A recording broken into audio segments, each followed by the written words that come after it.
شوال کا چاند نظر نہیں آیا، ہندوستان میں عید الفطر ہفتے کو منائی جائے گی۔ بھارت بھر میں عید الفطر 2026 کی تاریخ کا باضابطہ اعلان کر دیا گیا ہے۔ دکن مسلم علماء کونسل مرکزی روایت ہلال کمیٹی کے صدر نے اعلان کیا کہ آج شوال کا چاند نظر نہیں آیا، جس کے بعد طے پایا ہے کہ بھارت انڈیا میں عید الفطر ہفتہ 21 مارچ 2026 کو منائی جائے گی۔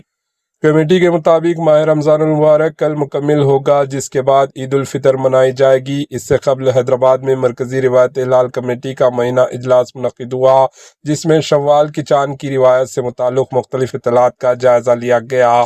یہ کمیٹی شریعت کے مطابق موصل ہونے والی شہادتوں کی بنیاد پر چاند نظر آنا یا نہ آنے کا فیصلہ کرتی ہے اور اس کے تحت عید الفطر کی تاریخ کا اعلان کیا جاتا ہے۔ کمیٹی کی جانب سے عوام سے بھی اپیل کی گئی تھی کہ وہ چاند دیکھنے میں حصہ لیں اور اگر کہیں چاند نظر آئے تو فوری اطلاع دیں۔ دوسری جانب سعودی عرب میں بھی عید الفطر کی تیاریاں عروج پر ہے۔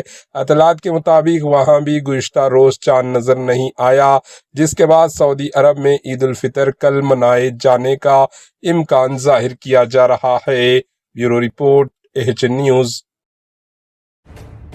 AHN نیوز کے یوٹیوب چینل کو سبسکرائب کریں اور بیل آئیکن کو دبانا نہ بھولیں تاکہ آپ کو ہر نئی آنے والی ویڈیو کا نوٹیفیکیشن بر وقت مل سکے۔